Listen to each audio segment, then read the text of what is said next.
Boa noite, meus amigos.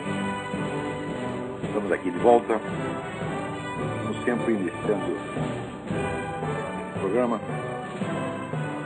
indo à Santíssima Virgem Maria e ao Santo Padre Pio de Pietrelcina, que roguem a Deus para que nenhuma injustiça se cometa aqui, e aliás, em parte alguma.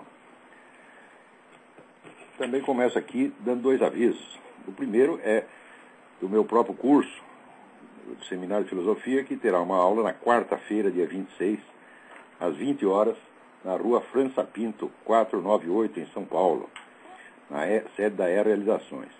Informações pelo telefone 5572-5363.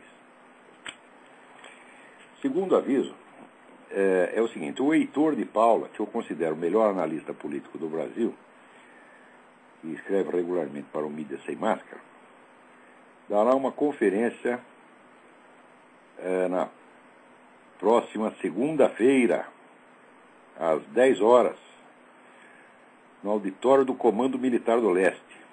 O tema será Minha Experiência na Esquerda e o Significado da Contra-Revolução de 1964. O Heitor de Paula teve mais ou menos a mesma experiência que eu. Nós dois militamos na esquerda durante um breve tempo. Eu creio que eu durante um tempo brevíssimo. Ele eu não sei, mas sempre vale a pena ouvir o que ele tem a dizer. Agora, em contrapartida, saiu aqui um artigo na Folha de São Paulo de hoje, só podia ser na Folha mesmo, dessa besta quadrada do Fernando Barro de Silva, chamada Direito e o Lulismo. Eu vou ler uns pedacinhos para vocês terem ideia de até onde vai a estupidez desse camarada. Diz ele: a chegada de Lula ao poder, seguida da ruína moral do petismo, serviu de trampolim para impulsionar uma nova direita no país. É um fenômeno de expressão midiática mais do que propriamente político. Está disseminado em jornais, sites, blogs, na revista, não diz qual revista, só pode ser revista Veja. E deve sua difusão aos falcões do colunismo, que se orgulha de parecer assim estupidamente reacionário. Mesmo que a autopropaganda seja enganosa e oculte que até ontem o conservador empedernido de hoje comia no prato da esquerda, que é só um parvenu, um espertalhão adaptado aos tempos, ainda assim temos aqui uma novidade. Essa direita emergente já formou patota, citam uns aos outros, promovem entrevistas entre si, trocam elogios despudorados, praticam o mais desabrido compadrio, mas proclamam a meritocracia e as virtudes da impessoalidade. São boçais, mas adoram arrotar cultura. E aí vai, babá. E daí se refere também, dizendo que nessa direita há um articulismo de oposição francamente antinordestino e preconceituoso, coalhado de racismo e misoginia, que faz do insulto o seu método e tem na truculência verbal a sua marca. Deve-se aí o retorno da cultura da sarjeta e do lixo retórico, vício da imprensa nativa que remonta ao império, mas que havia caído em desuso. Então, olha aqui, salvo engano, né? Quando ele se refere à nova direita, então não pode ser aquele pessoal antigo do PFL, do PSDB, quer dizer, aquela turma de centro-esquerda que a esquerda chama de direita. Só pode se referir justamente, principalmente a três pessoas, que é Reinaldo Azevedo, Diogo Mainardi e este que vos falo. Tá certo? E as pessoas que, de algum modo, entraram nos combates jornalísticos, ou a nosso convite, ou através de órgãos que eu mesmo fundei, por causa do Mídia Sem Máscara. Em suma, é da gente mesmo que ele está falando, tá certo? Então, olha, neste breve artigo, que não é uma lauda, o sujeito me chama de parvenu, quer dizer, ao parvenu, ao alpinista social, né, o recém-chegado, parvenu, espertalhão, né, adaptado aos tempos, né, de que pratica o compadrio, chama de boçal, ruidoso, cínico, festivo, catastrofista, né, antinordestino, preconceituoso, racista e misógino. Depois de tudo isso, ô Fernandinho, eu não posso nem mandar você tomar no cu, não? Ora, porra, o que é isso? Em primeiro lugar, que merda é essa de compadrio? Os elogios despudorados. Quer dizer, eu deveria ter pudor de elogiar uma pessoa como Graça Salgueiro, por exemplo, ou Heitor de Paula. Heitor de Paula, que é um sujeito que conhece política internacional pelo menos 1000 vezes mais do que Fernando Barros de Silva, e que é um homem sério, tá entendendo? E que, sobretudo, ele nem mesmo vive de dar a sua opinião, porque ele é médico psiquiatra, ele vive da sua clínica, tá certo? E entrou nesse combate jornalístico por um apelo moral e não por nenhuma vontade de subir na vida, porque o sujeito aos 60 anos não vai se lembrar de repentinamente, né, subir na vida, tá certo? Eu devo lembrar ao Fernandinho que eu publiquei o meu primeiro livro aos 48 anos. Quer dizer, eu não estava iniciando uma carreira aos 48 anos, tá certo? E, sobretudo, não esperei o Lula chegar ao poder. Eu comecei a escrever muito antes disso. Quer dizer, o meu livro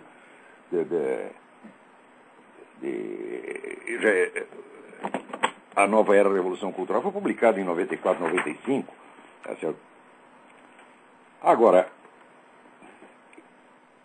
uma pessoa como a Graça Salgueiro, por exemplo, que é uma pessoa isolada, pobre, sem recursos, que sozinha, tá certo, empreende uma luta para manter vivo o jornalismo, que é aquilo que vocês prostituíram, todas as notícias que vocês escondem, ela dá no Nota Latina, tá certo? E faz isso sem remuneração nenhuma, sem apoio político nenhum, e não está visando nenhum emprego, nem subir na vida, nem coisa nenhuma, tá certo?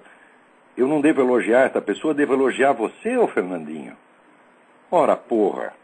O fato é o seguinte, o fato é que durante 20 anos, gente como você, esse lixo de gente como você, dominou o jornalismo brasileiro 100%. Tá certo? Só dava você. De repente começa a aparecer outras pessoas que falam o contrário, você perdeu o monopólio e está evidentemente, né, todo dolorido, não está gostando disso. E já quer calar nossas vozes, já acha ruim. Não pode ter. Olha, 3 colunistas e 2 ou 3 jornaizinhos eletrônicos já é demais para o Fernandinho. Não é isso? Do outro lado pode ter a Folha de São Paulo, Estadão, a Globo, pode ter todo mundo. Mas nós não podemos dar nossos palpites. Ele está aqui indignado.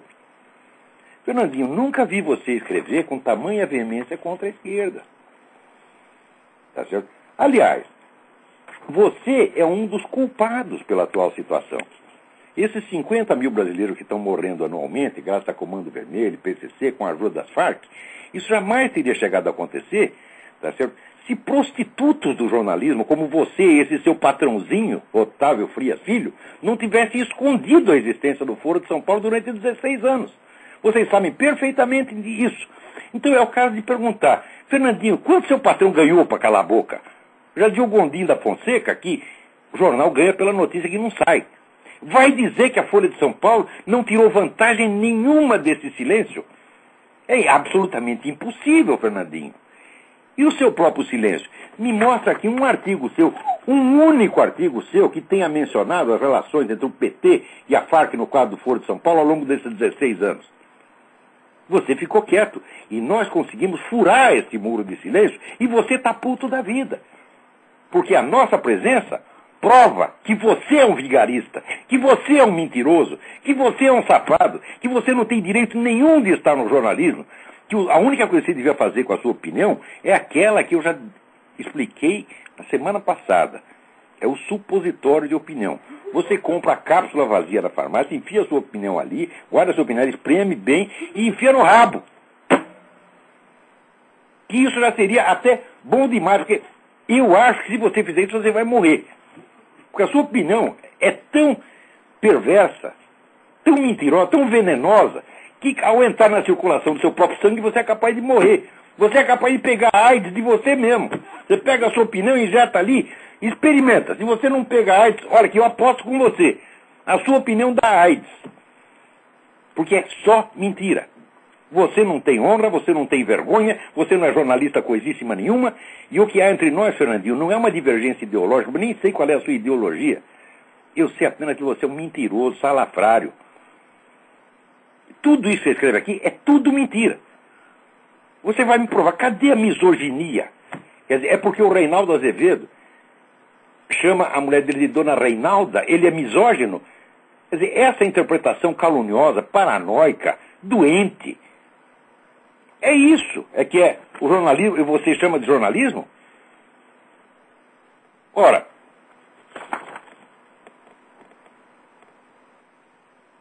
que coisa, hein? Quer dizer, enquanto ele reconhece que nós somos testemunhas vivas do fiasco do pensamento de esquerda nesse país. Não, nós somos testemunhas vivas do fiasco do jornalismo brasileiro. Um fiasco muito mais colossal do que o fiasco da esquerda. Muito mais, porque simplesmente dentro da Folha de São Paulo não tem jornalista. O único jornalista que tem aí é o João Pereira Coutinho, que é português, que não tem obrigação de noticiar o que sai no Brasil. Mas vocês todos, não tem um jornalista dentro dessa redação, só tem ocultador e mentiroso. E no Estadão está a mesma coisa, porque, ó, saiu aqui, agora está aí o tal do seu Demétrio Magnoli, falando toda hora do Foro de São Paulo. Quer dizer, o que é isso, porra? Quer dizer, vocês esperam que a mídia internacional inteira noticie isso aí, daí vocês começam a passar recibo com 16 anos de atraso e dizem que são jornalistas, e pior, falam num tom de neutralidade superior. Olha aqui, Fernandinho, quando você fala aqui que nós proclamamos as virtudes da impessoalidade, o que é isso, porra? Eu escrevo na primeira pessoa, o Reinaldo escreve na primeira pessoa, o Diogo escreve na primeira pessoa. Agora você não. Nota aqui. Quem está falando aqui, né, é um sujeito impessoal. Não é Fernando Barros Silva falando em nome dele próprio. É a opinião da Folha de São Paulo. É uma coisa impessoal. Quer dizer, você não se enxerga, não? Né? Agora, a impessoalidade fingida está aqui nos artigos desse seu Demétrio Magnoli, por exemplo, e nos seus próprios, seu Fernandinho. Quer dizer, agora, note bem, saiu aqui no Estadão, artigo do Demétrio Magnoli, dizendo que o Foro de São Paulo liga o presidente Lula ao tio Fico, chefão das Farc, que é uma coisa que eu estou dizendo pelo menos desde o ano 2000. Só que quando eu digo, eu perco meu emprego. Eu sou chamado de louco, sou chamado de paranoico, de mentiroso, de extremista de direita, etc. Agora, daí parece seu Demétrio Magnoli. Seu Demétrio Magnoli tem carteirinha de trotskista, por isso ele pode falar. Ele pode passar recibo, tá certo, no que eu venho falando, pode passar recibo sem, como é que diz, sem mencionar a fonte, sem reconhecer. Por que ele faz isso? Porque ele sabe que essa ocultação não foi apenas uma falha jornalística, foi um elemento essencial para o sucesso do Foro de São Paulo. Leia bem o discurso do Lula de 2 de julho de 2005, e ele ali mostra que o segredo, a ocultação, foi a chave para o sucesso do Foro de São Paulo. Ele diz, nós montamos tudo de modo que ninguém percebesse o que estava se passando. Ora, e quem é que facilitou para isso? Quem é que concedeu a eles esse manto de silêncio e de ocultação? Foram vocês, foram os Fernandos Barros Silva, os Demétrio Magnoli, os Otávios Frias Filho, tá certo? Os Luiz Garcia, os Mervais Pereira, tá certo? Todos vocês! Todos vocês!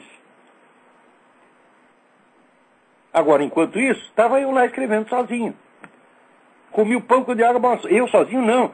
Tinha também gente que não é nem profissional de imprensa, como Graça Salgueiro ou Heitor de Paula.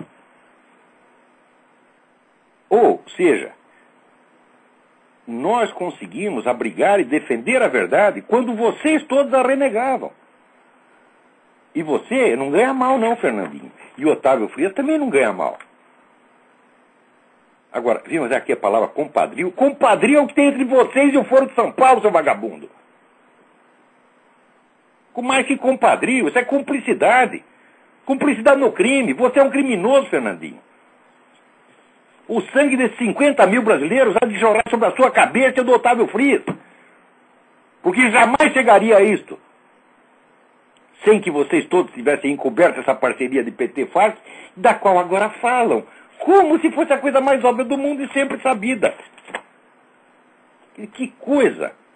A mídia brasileira, a grande mídia brasileira, toda ela é criminosa, ela não merece nenhuma confiança dos leitores, e é por isso mesmo que acontece o seguinte fenômeno. Quando eu trabalhava na Folha de São Paulo, isso aí vai fazer 40 anos, trabalhei lá 3 anos sem registro, a firma já era filha da puta naquela época, entendeu?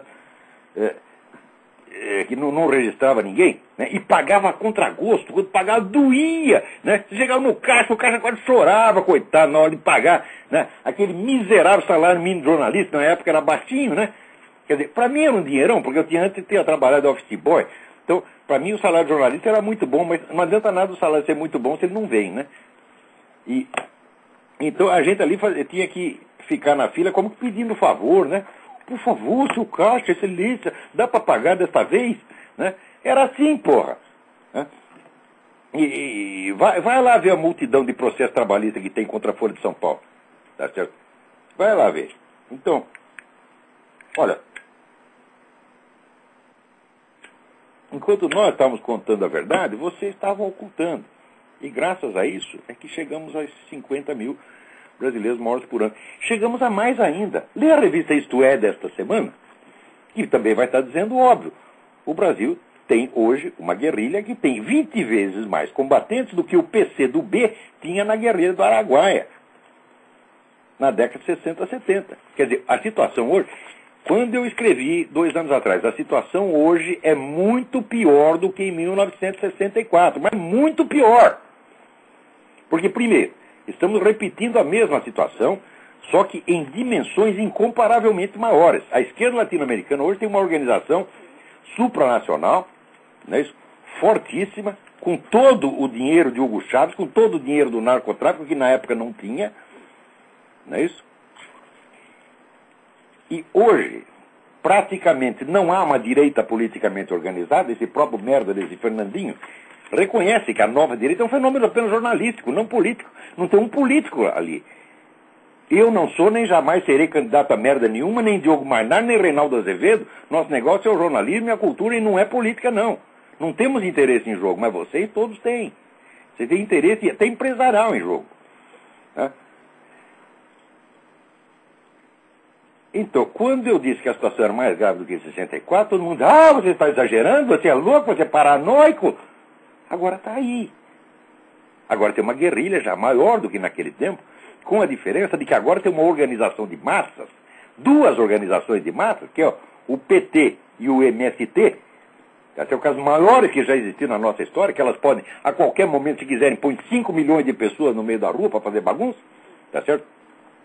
Tem uma rede de articulações com gangues criminosos de narcotraficantes, sequestrador, assassino, contrabandista, etc. Já que na época não tinha toda essa organização, ou seja, hoje está infinitamente mais perigoso. Isso quer dizer que a esta altura, vamos dizer, uma intervenção das Forças Armadas, se aquela for justificada, hoje seria infinitamente mais. Mas ela não vai acontecer. Por quê? Porque vocês compraram todo mundo e vocês enfraqueceram as Forças Armadas. Vocês não são mais Forças Armadas, são fraquezas desarmadas. Entendeu? Então, além disso, vocês ficaram infiltrando gente lá durante 20 anos. Está aí o Quartinho de Moraes que não me deixa mentir. Que há 20 anos ele se dedica a reconstituir a esquerda armada no Brasil. O que é reconstituir a esquerda armada? Significa se infiltrar em academias militares, coisas como Escola Superior de Guerra, ir lá e lisonjear, né, os milicos, praticando com eles aquela estimulação dupla pavloviana, quer dizer, a mídia esquerdista desce o cacete, inventa um monte de mentira contra os militares e faz a caveira deles. E, por outro lado, outro grupo de intelectuais esquerdistas vai lá e afaga o ego dos milicos e faz promessas. Fiquem do nosso lado que nós daremos dinheiro para vocês comprar armas, talvez deixemos até vocês fazer uma bomba atômica. Tá certo? E nós podemos, nos apela ao patriotismo dos caras, né? E muitos idiotas caem. Né? Acredita que juntar-se a Hugo Chávez para fazer a resistência latino-americana, tá certo? A intervenção do Império, intervenção que jamais existiu, tá certo? Então, é assim que se faz, meu filho. Ataca por 2 lados. Aliás, isso é dialético. Você nunca vai entender a cabeça de comunista se você esperar, você buscar uma ação coerente. A ação comunista é sempre por 2 lados ao mesmo tempo, é sempre contraditória, propositadamente, porque comunista estudou Karl Marx e acredita que a história é movida pelas contradições. Então, eles mesmos alimentam as contradições, ora, meu saco. Então, por exemplo, se fizesse uma campanha unilateral contra as Forças Armadas, o que aconteceria? Você uniria as Forças Armadas contra a esquerda. Então você não faz isso. Você faz uma campanha contra e uma campanha a favor. Você vai pela calúnia e pela lisonja ao mesmo tempo. Isso é um fato assim, observável empiricamente. É só você ler os artigos que saem lá na revista da Escola Superior de Guerra, está cheio de artigos de esquerdistas tentando convencer os milicos de que é preciso formar uma nova política de segurança nacional voltada contra quê? Contra o Império. Porque o Império está tomando a Amazônia. Chega lá na Amazônia, não tem um só representante do Império. Tem um monte de representante da ONU, que é exatamente a força internacional anti-americana. Mas não importa se é a ONU. Né? Eles se prevalecem da confusão e exploram a boa-fé popular. Porque falam, os caras são estrangeiros, são gringos, então é americano. O americano está metendo a pata na Amazônia. Quer dizer, Vocês não percebem que esse pessoal de esquerda faz vocês de trouxa, não? Com a ajuda dos seus puxa-sacos, Otávio Frias, Fernando Barros de Silva. Porra, meu Deus do céu! Eu leio essa matéria da história, vocês vão ter ideia da gravidade que a coisa está. Isso poderia ter sido evitado. Não foi graças aos Fernandinhos Barros de Silva. O Brasil não precisava ter essa guerrilha, como não precisava ter um PCC. Anos atrás, quando o outro Fernando, né? Não é o Fernando Barros de Silva, o Fernando Beiramar. Às vezes tem uma certa dificuldade de distinguir, tá certo? Mas o Fernandinho Beiramar disse que comprava 200 toneladas de cocaína das Farc por ano. Naquele momento precisava ter aberto uma CPI para investigar as relações entre PT e Farc no quadro do Foro de São Paulo. Naquele momento. Quer dizer, o Brasil já está vivendo na total ilegalidade. E os culpados foram vocês, os Fernandos Barros de Silva e Demetrio Magnolis, etc, etc. Porque, vamos dizer, a democracia, ela depende essencialmente da circulação de informações. Se existe o controle da informação, se a informação é sonegada, o povo não pode decidir. O que adianta você ter? Nós temos eleições livres, né? Olha que maravilha. Temos eleições livres. Você viu em 2002, 4 candidatos tudo de esquerda. Tem uma eleição livre entre pessoas de esquerda. Não pode ter oposição, porque a oposição é assim, é só em questão de detalhe, como diz o próprio Fernando Henrique, né? E Cristóvão Buarque, entre nossos partidos não há divergência ideológica, só há uma disputa de cargo.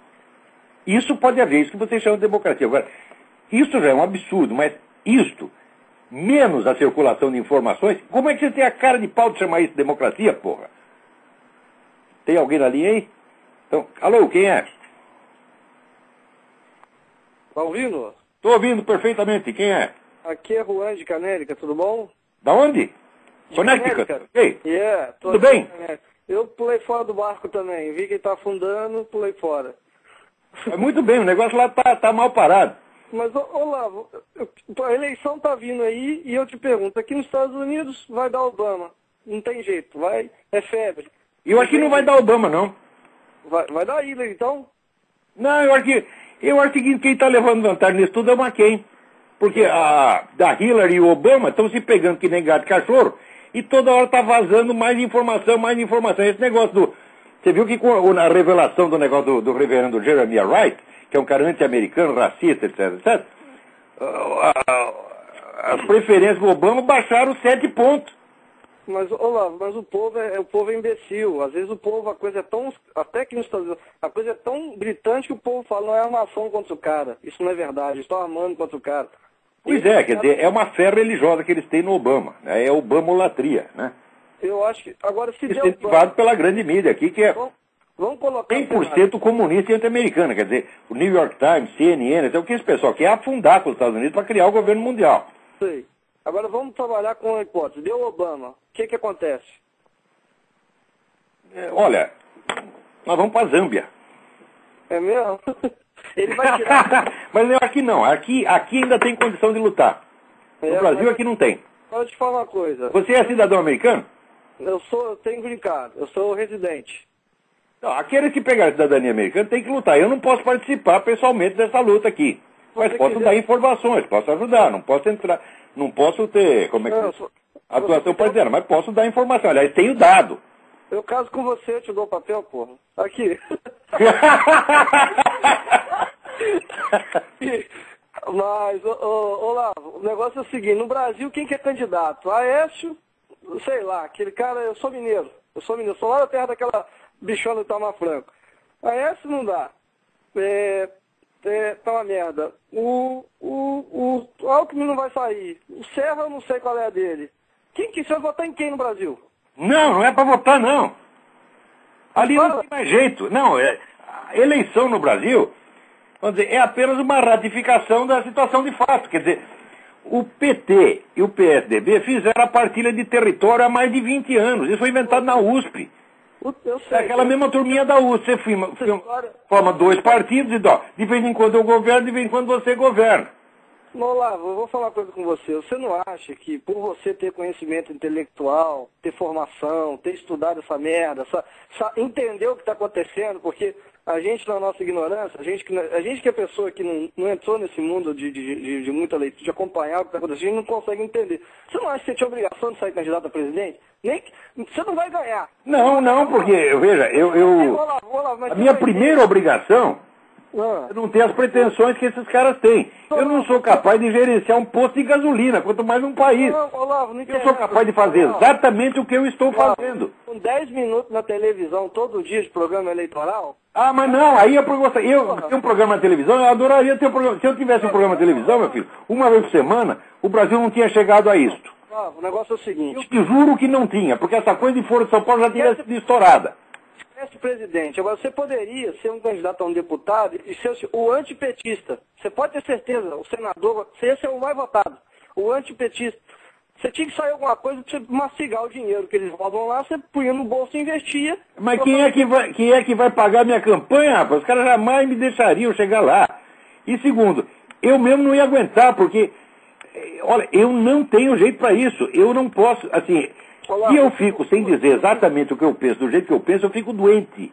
Olavo, mas o que acontece? Quando eu sou obrigado a ser hipócrita, dar uma risadinha para um sujeito que eu não gosto, eu fico doente. Eu pergunto para minha mulher. Ela é testemunha disso. Eu fico puto, porque você vai aquela bichona do Clodovil, vai um cantor, Frank Aguiar, uns caras que não tem nada na cabeça, um bando de gente que, tipo assim, não fede nem cheira, não é gente que vai acrescentar em nada. Vai lá e aparece tudo. Então, de repente, se você entrasse nesse mundo, você teria mais mídia. O deputado Olavo pôs a boca no trombone. O senador Olavo... Nada, aí que eles iam tapar minha boca, pô. Eu não posso perder a minha tribuna, que é esse programa e as minhas colunas e o Mídia Sem Máscara. Eu não posso largar isso aí para ficar lá em Brasília. Se eu chego lá em Brasília, os caras vão me botar para falar uma vez por mês durante 10 minutos. Não tem, mas você vai... E ainda 10 minutos vai ter 45 apartes. Oi? Olavo... Meu discurso vai sair na porra do Diário Oficial que ninguém lê. Olavo, eu tenho mais repercussão do que qualquer deputado ou senador desse país. Olavo, se você tivesse a grana de um deputado, investindo na mídia, etc., o senador, eu quero dizer para você... O salário de deputado não é muito, porque esses caras ganham na corrupção. Se eu entro lá, eu ou vou ficar duro, tá certo? Ou então vou ter que entrar no jogo dos caras. Eu não posso fazer isso. Na política, eu ficaria totalmente impotente. Olha, eu sou forte no meu domínio, você está entendendo? No meu território, que é o jornalismo, a educação. Aí, digo, olha, aí ninguém pode comigo, não. Não adianta. Agora, na política, eu sou um trouxa como outro qualquer. Você que eu no meio daquelas raposas, eu me fazer de trouxa. Você com 10 minutos de televisão, candidato a presidente, todo dia, 10 minutos, cada 10 minutos você usava para meter o pau em uma coisa, tava bom. Você já fez uma... Porque o povo Se eu tivesse 10 minutos de televisão por semana, não precisava ser candidato a presidente. O Brasil não teria chegado a isso. Mas você acha que algum desses caras vai me dar 10 minutos de televisão? Outra coisa, para você ter 10 minutos, o seu partido precisa ter aqueles 10 minutos. Eu entendo, eu sei a legislação, eu entendo. Quer dizer, para eu chegar a ser candidato, eu teria toda, vamos dizer, uma articulação política que ia amarrar minhas mãos, só para chegar a ser candidato. Não dá, a política brasileira não dá. Juan, tem mais 3 pessoas na fila. Muito obrigado pela sua participação. Próximo. Tchau. Tchau. Alô, quem está na linha aí? Alô? Alô? Alô, Olavo? Eu? Tudo bem? Está falando aqui é o Marcos. Marcos, tudo bem? De Porto Alegre. Tudo bom, e o senhor? Tudo em ordem, graças a Deus. Ótimo. Olavo, é o seguinte, eu acabei de ler aquele livro do Eric Feiglin, As Reflexões Autobiográficas, né? Aham. E ali ele comenta um trecho em que ele passa por uma experiência americana, de que ele sai da Europa, né, e vê um outro mundo, além daquele que ele conhecia. A minha pergunta é a seguinte, é para o senhor exatamente, né? Qual o impacto da experiência americana para o senhor na tua vida intelectual, ou seja, na tua vida profissional, intelectual, e também na tua vida pessoal? Olha, o impacto assim, é brutal, porque é aqui que a gente vê como a nossa vida no Brasil é miserável, do ponto de vista intelectual. É vida animal. O Brasil não é... A situação intelectual no Brasil não é humana, é animal. Você não tem acesso à informação. Você só tem essa conversa mole marxista. Entendeu? Você não tem acesso a tudo que está sendo discutido no mundo. Ou seja, o Brasil está isolado do mundo. Os caras cercaram mesmo. Os Fernandos Barros e Silva e Otávio Frias, quer dizer, os donos dos canais que têm obrigação de contar as coisas e divulgar. Não, eles escondem tudo, porra. Por exemplo, no Brasil, outro dia eu peguei um jornal, nem lembro que jornal é. E tem assim, tem uma notícia assim, o impacto do caso dos passaportes investigados, né, como é que se diz, abala as eleições americanas, fizeram um barulho danado. No dia seguinte ninguém mais fala nada. Procura o jornal de hoje, você vai ver, não tem uma palavra. Sabe por quê? Porque descobriram que quem fez aquilo foi um assessor do Obama. A mídia brasileira imediatamente já cala a boca. Aqui e ninguém mais fica sabendo de nada. Você está entendendo por que não pode viver no Brasil? Sim, aqui diz que foi Washington, né? Mas é uma bobagem. Não, no começo a primeira suspeita cai no governo, evidentemente. Só que no dia seguinte foi lá investigar e tinha lá o cara que era assessor do Obama. Só que aqui é noticiado, lá não. Lá não é noticiado coisa nenhuma, porra. Aqui, tudo que o pessoal da esquerda fala, a direita responde e vice-versa. Lá não, meu filho, só tem esquerda. Agora tá aqui, aparece 3 colunistazinhos falando pelo outro lado e os caras já ficam bravos, já nos xingam. Não querem. Quer dizer, como é que pode viver num país desse, porra? Quer dizer, um país que o Gilberto Gil é ministro da Cultura. Porra, onde é que pode parar um negócio desse, meu saco? Pois é. E também o senhor podia fazer um paralelo, mais ou menos, dessa experiência... Então, olha, eu tenho tanta dó de mim de ter vivido 58 anos no Brasil, eu não penso nisso, porque senão eu choro, eu vou ficar com dó de mim, ficar com autopiedade. A autopiedade é doença. Eu não posso pensar muito nisso. Agora, por exemplo, o acesso que eu tenho aqui para o comprador de livros, os Estados Unidos é o paraíso. Não existe nem jamais existirá um lugar como esse. Aqui você tem acesso ao livro que você quiser, barato, acessível, você está entendendo? Você pega aí no sebo, você vai lá, compra por $2, $3, coisa que às vezes no Brasil eu procurei durante 30 anos e não tinha. Aqui, você vai na esquina aí e compra por $2, porra. Você quer participar do debate de ideias, você tem todas as correntes, tem, vamos dizer, a quantidade de informação o americano médio tem para opinar nesses blogs, você entra nesses blogs de discussão, vê a quantidade de informação que cada pessoa tem lá, e no Brasil professor universitário não tem, senador não tem, oficial das Forças Armadas não tem. Quer dizer, qualquer cidadão americano, se eu pegar aqui a minha vizinha, enfermeira, ela está sabendo mais do que um senador da República no Brasil. É esse o impacto. Você está entendendo? Sim, sim. Quer dizer, do ponto de vista cultural, né, aqui tem leite, lá tem veneno. Pois é. E os casos do que o senhor teve na França e na Romênia, o que pôde ver lá? Não, a Romênia é um caso triste, porque é um povo muito culto, né? Mas que vive numa miséria desgraçada. Lá um ministro de Estado ganha $1.000 por mês, o jornalista ganha 100. Eles não têm onde cair mortos. Então você vê aquele bando de pessoas talentosas, os romenos são inteligentíssimos e estudiosos, dedicados, não tem onde cair mortos. Eu tenho uma grande amiga lá que eu queria que ela saísse para me visitar no Brasil. Ela dizia, não, eu não posso, porque eu estou pagando um apartamento aqui há 35 anos, tenho que pagar outros 35, e tem uma cláusula que se eu sair do país eu perco o contrato. Isso é vida, porra! Agora, a França é um país maravilhoso, só que tudo que é maravilhoso lá é do século XII, XIII. O problema da França é que está cheio de francês, tá entendendo? Então, os caras que dão palpite em tudo, é tudo comunista, você está entendendo? Quer dizer, mas o francês, sim, ele sempre quer o comunismo para os outros. Quando que a França foi comunista? Nenhum dia, porque eles não são idiotas. Eles vão fazer o comunismo no Brasil. No Brasil, na América Latina, na África, eles gostam. E para eles? Para eles não, eles querem o capitalismo, que não são bestas. Pois é. Quer dizer, você quer saber como é que é a França? Vou te explicar o que é a França. Você chega lá, todo lugar tem a campanha antitabagística. Não pode fumar, etc, etc, etc. Só que é o seguinte, quem fabrica o cigarro é o governo. Então o governo fabrica o cigarro, ganha um dinheirão com o cigarro, e ele mesmo faz campanha contra o fumo e campanha a favor do fumo. Isso é a França, porra. Quer dizer, aqui lá, a França tem o reino da picaretagem, né? O político francês é uma coisa medonha, medonha, medonha. Não se pode confiar em nenhum. Só tinha o general de Gaulle, que é um homem sério. E aí os caras acabaram botando ele de lá para fora. Tá certo. Tá bom, Olavo. Obrigado pela participação aí. Deus abençoe, obrigado. Para você também. Obrigado, tchau, tchau. Quem mais está na linha aí? Alô? Alô, Olavo? Eu? Beleza? Tô aqui ouvindo você. Tô ligando aí porque meu amigo aí da minha cidade ligou e eu ouvi ele. Quanta abobrinha o homem falou, hein? Puta que pariu. Identifique-se, você não disse o seu nome. O meu nome é Donizete Camargo, eu moro na cidade de Bridgeport. Bridgeport? Aonde? Que estado é? Connecticut? É, Connecticut. Eu estou aqui há 20 anos, te ouço toda semana eu estou ligado aí no seu programa. Muito obrigado. Continua aí que estamos dando a força total para você. Mas eu estou apenas começando. Que isso, porra? É isso aí. Eu nem fiz nada ainda, agora que eu vou fazer, porra. Olha aí, o Ron Tá achando ruim.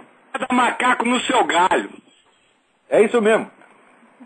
Continua aí com esse trabalho maravilhoso aí que você tá dando a maior força pra gente aqui, viu, Lato? Brigadão. Estamos sempre aprendendo. E aquela merda lá tá no buraco e vai continuar no buraco. Eu acho que lá não tem mais jeito, viu? Não tem mais jeito. Era. Eu acho que acabou. Falou então, Olavo. Um abração. Um abraço, boa sorte. Agora, aqui tem mais alguém, aqui tem uma carta muito interessante aqui que eu gostaria de responder. Olha aqui, carta do Daniel Scherer. Carta muito boa mesmo. Ele diz, gostaria de sanar algumas dúvidas referentes ao seu conceito da paralaxe cognitiva. O senhor diz que o empirismo de Guilherme de Ockham tem alguma relação com o início desse fenômeno, ou mais exatamente com a sua popularização no início da modernidade. Ao igualar a realidade com aquilo que pode ser submetido ao teste empírico, Ockham teria dado um grande impulso a esse afastamento do real. Já dizia Leibniz na monadologia, somos empíricos apenas em 3/4 dos nossos atos. E talvez ele tenha exagerado. E eu acho que nem isso, é muito menos de 3/4. Olha, é só você ver. Quer dizer, aquilo que pode ser submetido a teste empírico é uma fração infinitesimal da realidade. Na quase totalidade do que nós sabemos, nós nos confiamos na palavra dos outros, no testemunho humano, nas tradições, etc. E não tem outro jeito de não ser assim. Agora, se você dizer que apenas a experiência, você confiar apenas na experiência, eu digo, bom, então, em primeiro lugar, você tinha que provar, por experiência, que a experiência é o único meio de chegar ao conhecimento. Você não pode provar isso porque simplesmente não é assim. Então, quer dizer, o discurso empirista já é uma coisa que diz uma coisa, mas ele não pode fazer aquilo que está dizendo, então ele faz outra e finge que está fazendo essa. Daí prossegue o Daniel Scherer.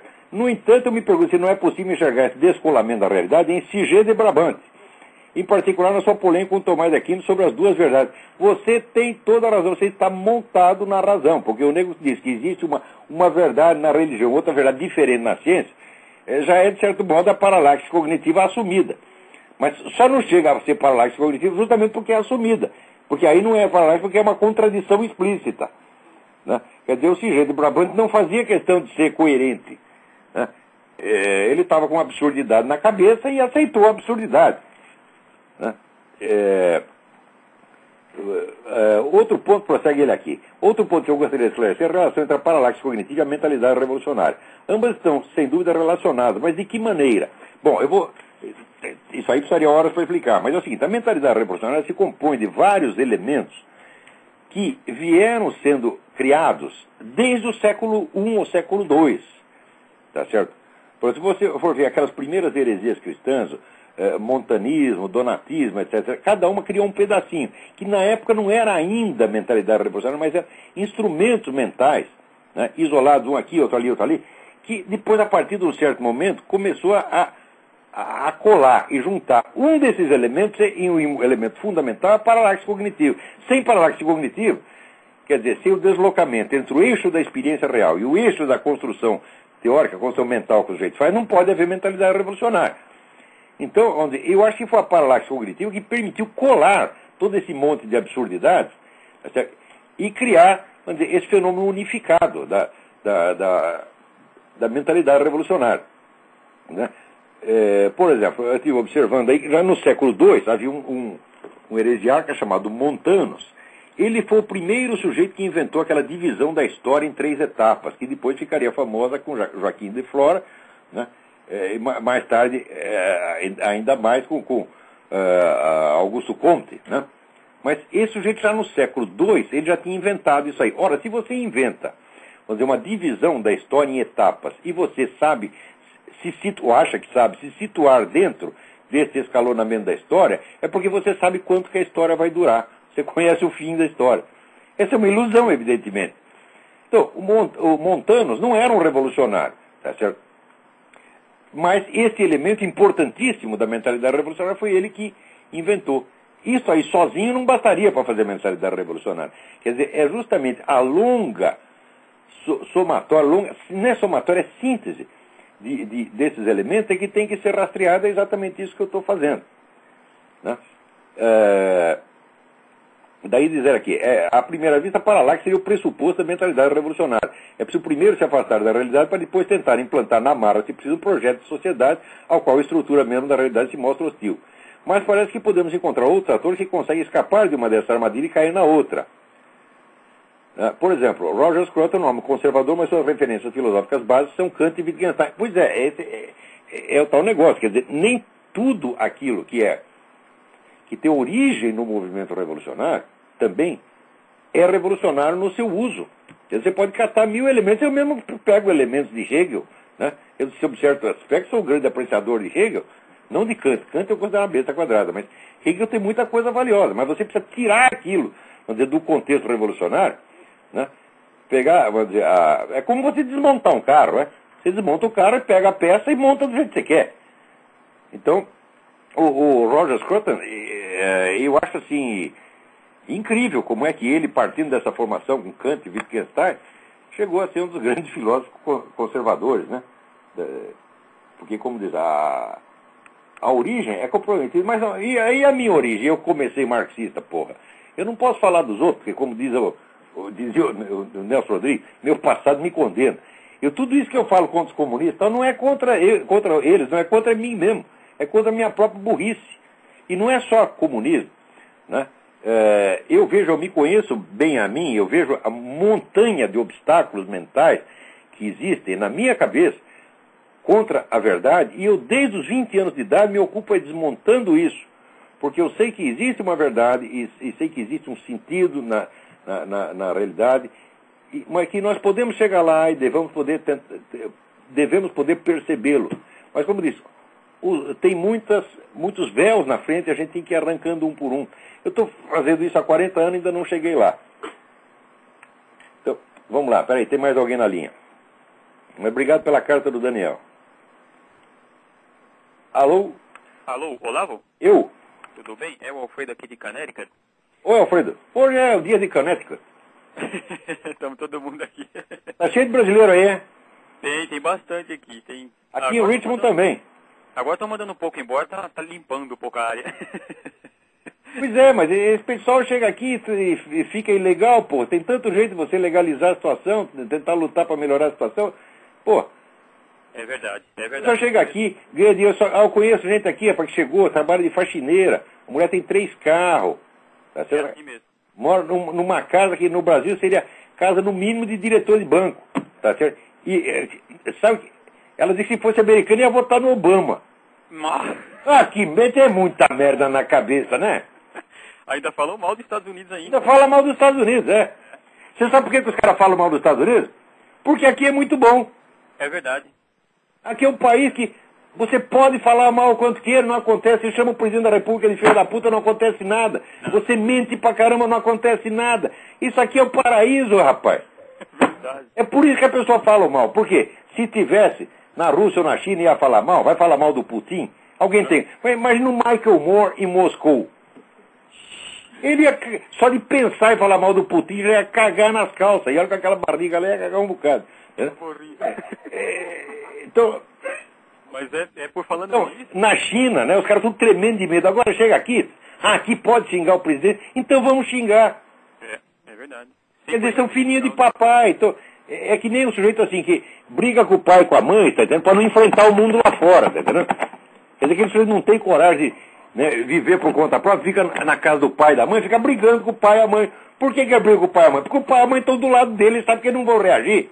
Agora, arruma a briga na rua, filha da puta. Arruma um inimigo de verdade. É isso mesmo, é verdade. Então, mas, por falar nisso, eu tive conversando esses dias com uma senhora amiga minha, professora aposentada, né? E ela comprou esses pacotes de viagem que vai para Israel, passa pelo Egito, passa por esses outros lugares. E ela me contou algo que eu gostaria de comentar sobre isso. Ela disse que no Egito, eles estavam com um ônibus lá parado e subiu no ônibus um rapaz, um egípcio, e perguntou se eles eram americanos. Eles disseram, somos. E ele começou a falar, assim, de maneira grosseira com eles, e começou a falar para eles, olha, vocês são americanos, vocês têm que nos mandar dinheiro, porque nós estamos precisando de dinheiro, vocês têm que mandar o dinheiro de vocês para nós, e nós odiamos o Bush, nós gostamos do Clinton. Então eu gostaria... Por que eles gostam tanto do Clinton? O Clinton sempre ajudou terrorista, porra. O Clinton passa a mão na cabeça de toda essa gente. Sempre fez isso, ele e a mulher dele. E mais Ted Kennedy e Nancy Pelosi. Agora, por exemplo, a Nancy Pelosi não quer que fiscalize telefonema de terrorista. Porque esse negócio do grampo do telefone não é que pode grampear qualquer cidadão. Não, pode grampear pessoas que já notoriamente estão envolvidas em atividades terroristas. Então, se o cara telefona do exterior aqui, o telefone dele é grampeado. Agora, já vetou essa lei. É a mesma coisa que ela está dizendo. Então, você quer soltar uma bomba aí em Nova York, pode telefonar, pode combinar com seus amigos aqui, que nós não vamos interferir, nós não vamos grampear o seu telefone, nós vamos resguardar a sua privacidade para você poder nos matar a todos sossegadamente. Esse pessoal do Partido Democrata está tudo assim. O Partido Democrata foi invadido por pessoal comunista e eles mandam o Partido Democrata. O Partido Democrata já não é o mesmo de antigamente, meu filho. Não é o partido do John Kennedy, não. Agora é o partido do Michael Moore. O pior que é. Então vamos lá, tem mais gente na linha aí. Tá bom, Lavo, muito obrigado. Obrigado pela colaboração. Opa, obrigado. Mas antes eu quero ler uma cartinha aqui, cujo autor pede para não ser identificado por razões óbvias. Né? Li com muito prazer o seu livro Jardim das Aflições e agora entendo por que no curso de graduação em filosofia na Unicamp tivemos várias disciplinas com o senhor Quartinho de Moraes sobre Epicuro. A filosofia praticada nessa instituição resume-se à propaganda ideológica vista os autores estudados e as traduções e comentários de outros comentadores. As questões essenciais que sempre motivaram a verdadeira filosofia nunca são abordadas.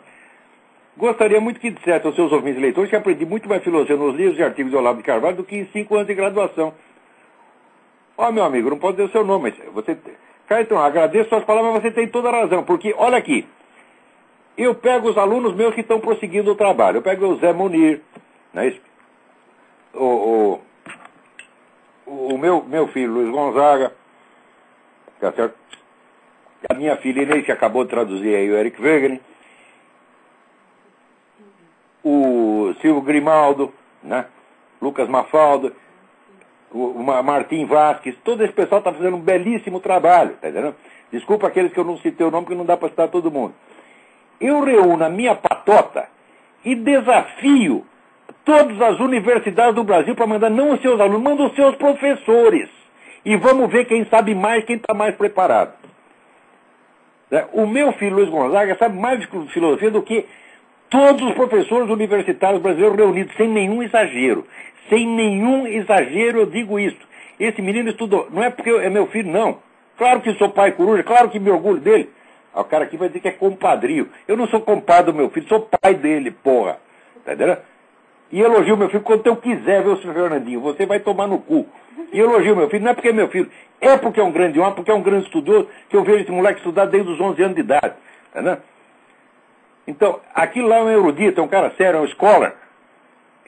Não existe mais gente assim na Universidade Brasileira, só tem os Quartinhos de Moraes, esses políticos profissionais. Olha aí, quer ver, agora está tendo lá a PUC de São Paulo, curso sobre Marx e Engels, dado pelos principais intelectuais marxistas. Veja que coisa! Quer dizer, você imagina assim, por exemplo, é possível você dar um curso sobre Kant chamando só kantistas? Ou um curso sobre Comte chamando só positivistas? Isso não existe, só Marx tem esse privilégio. Só os marxistas podem ensinar Karl Marx. Mas isso não é ensinar. Porque se você vai já com o rótulo de marxista, tá certo? Então, tu já está com uma atitude programática, ideológica e de propaganda ideológica. É isso que se faz e os caras ganham dinheiro público para fazer isso. Tem mais alguém na linha? Alô? Alô? Olavo? Eu? É Arthur de Fortaleza. Arthur, tudo bem? Tudo bom, Olavo? Tudo bom? Esse dia ligou aí um rapaz... De Fortaleza, você acha que eu sou anti-nordestino, Arthur? Oi? Você acha que eu sou anti-nordestino? Não, eu não acho. Eu adoro o Nordeste. Só existe cultura brasileira no Nordeste. Né? No Nordeste tinha o Alberto da Cunha Mello.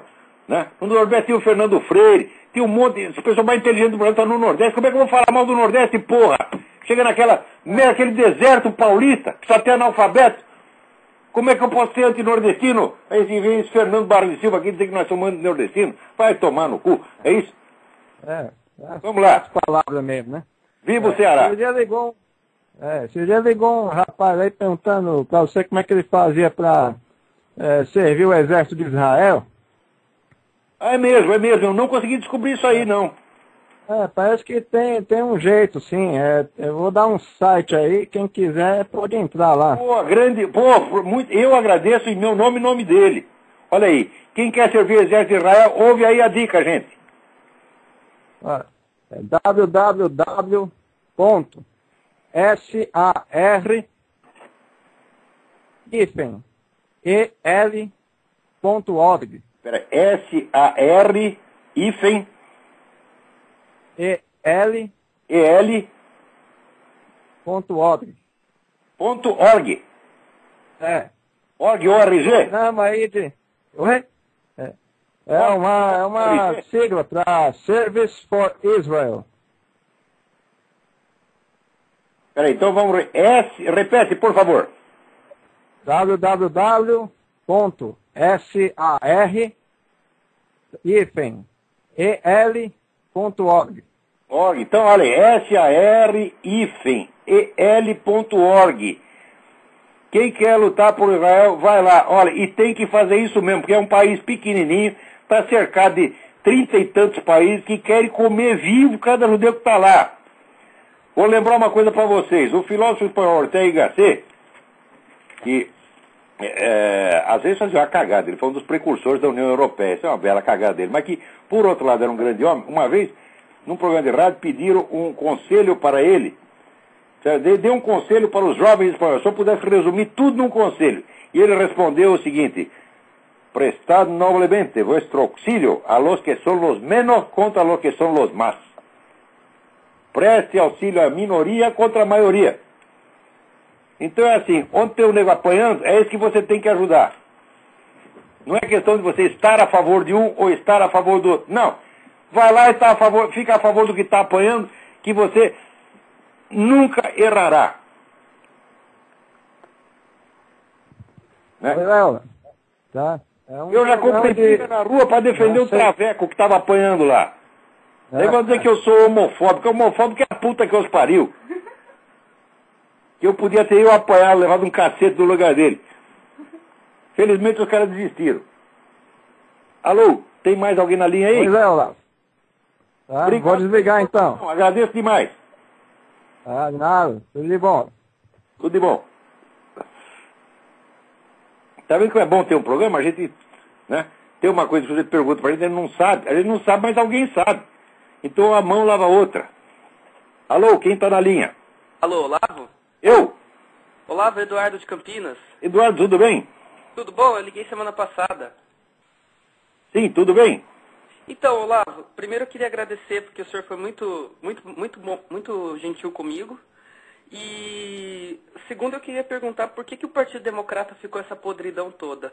E agora eu vou desligar para as pessoas poderem ligar também. Bom, gentileza sua. Aqui é o seguinte, ou eu sou gentil ou eu já mando tomar no cu logo direto, porque meio termo não tem. Aqui é ame-o ou deixe-o. Se o sujeito vier aqui, eu vejo que ele está com boa intenção, vai ser tratado que nem um príncipe. Agora, veio com treta, já manda merda logo, né? E você, Eduardo, você é boa gente, você veio com uma pergunta muito sincera, né? Gostei mesmo da sua pergunta. Então vamos lá. Agora, essa pergunta sobre o Partido Democrata, essa coisa começou no tempo que teve aquelas investigações do Comitê de Atividades Anti-Americanas. Porque o tal do Joe McCarthy descobriu muita coisa, muita mais coisa do que ele mesmo conseguia imaginar. Tá certo?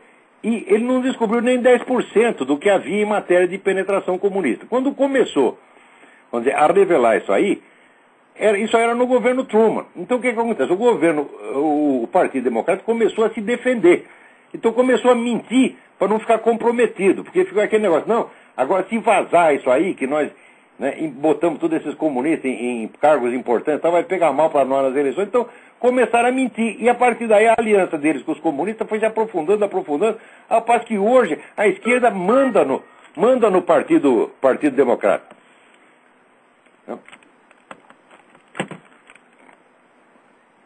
Então, vamos lá. Quem mais está na linha aí?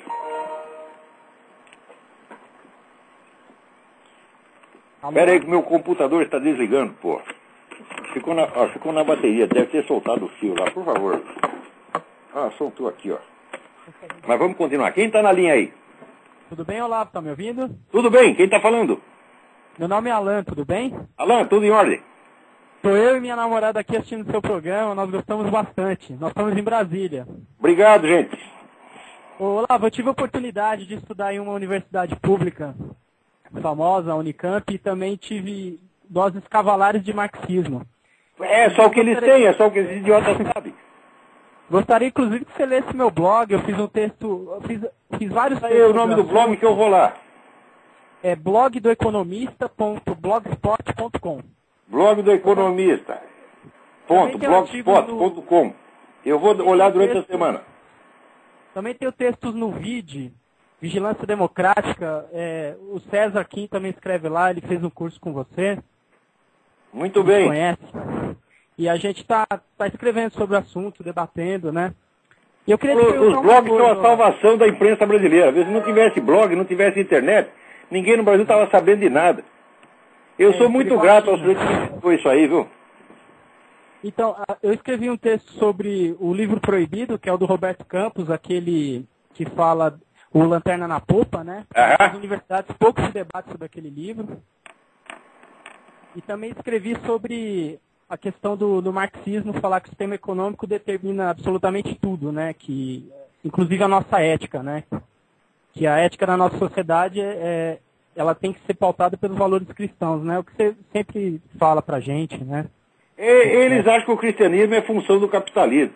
O cristianismo não existisse 1.500 anos antes de aparecer o primeiro capitalista.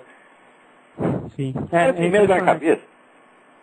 E aí eu queria te fazer uma pergunta, Olavo. Faça. São duas perguntas. Eu acho que a política, ela é feita com certeza dessa forma que a gente está fazendo na internet, nos movimentos sociais, entre aspas, né, Olavo? Na forma da gente entrar na sociedade e mostrar o que a gente pensa, né? Sim. De mostrar de uma forma de confrontação, claro, da forma correta, né? Essas ideias que estão tomando conta da nossa sociedade. E agora, ela também tem que se dar no âmbito partidário. Eu penso assim porque se você não consegue os cargos políticos, deixa para esses caras no poder, fica muito difícil. Não, o pessoal tem que entrar na política de alguma maneira. Mesmo que não tenha esperança, tem que fazer, por obrigação. Eu queria saber de você, o que você acha dos nossos partidos, porque você sempre fala que o PSDB é muito semelhante ao PT. E o Democratas, por exemplo, é um partido que então, ele é semelhante ao PT, não é que ele é semelhante, ele tem comprometimento com o PT na sua origem e tem através de alguns políticos importantes que estão na sua liderança. Mas não quer dizer que todo mundo que está no PSDB seja assim. Às vezes a pessoa nem sabe desse esquema. Tem muita gente sincera no PSDB também. O Alckmin, por exemplo, é uma pessoa... Eu acho até que ele está cometendo alguns equívocos políticos agora, mas ele parece ser uma pessoa conservadora, digamos. Eu acho que ele é conservador e acho que ele é sincero, mas eu não acho que ele é corajoso. Por quê? Sim. Ele, durante a campanha, ele tinha que ter batido nessa coisa do Foro de São Paulo. Ele tinha que ter feito isso. Qualquer um que fizesse isso, acabaria com a candidatura Lula. Porque tem, aliás, aqui tem a prova, né? Tem os discursos que você fez, tem a declaração assinada por você, não é uma interpretação que a gente está fazendo, são fatos. Agora, deixar o homem chegar lá, ele só chegou lá porque a coisa do Foro de São Paulo foi ocultada. Então é isso. Olha, tem mais duas pessoas aí, mas não vai dar tempo de atender mais ninguém. Quantos minutos nós temos? Tá bom lá. 1 minuto não dá para fazer mais nada. Então lamento os que ficaram na fila, lamento os e-mails todos que ficaram sem ser comentados. É uma pena, né? Esse programa. Obrigado, Olavo. Obrigado eu. Visita meu blog, por favor, tá? Blog do Economista e o Júlio Severo, blog dele. Não deixem de ler a entrevista do Júlio Severo que ele deu aqui, traduzida pelo Matthew Hoffman, a entrevista em inglês. Não, eu queria comentar isso, mas não vai dar tempo, né? O Júlio Severo adverte as pessoas, cuidado, o programa do Olavo é muito bom, ele diz muitas verdades, mas cuidado com os palavrões, né? Mas, Júlio, adoro você, Júlio, mas eu não vou parar de dizer palavrão, não. Então, até a semana que vem, muito obrigado a todos.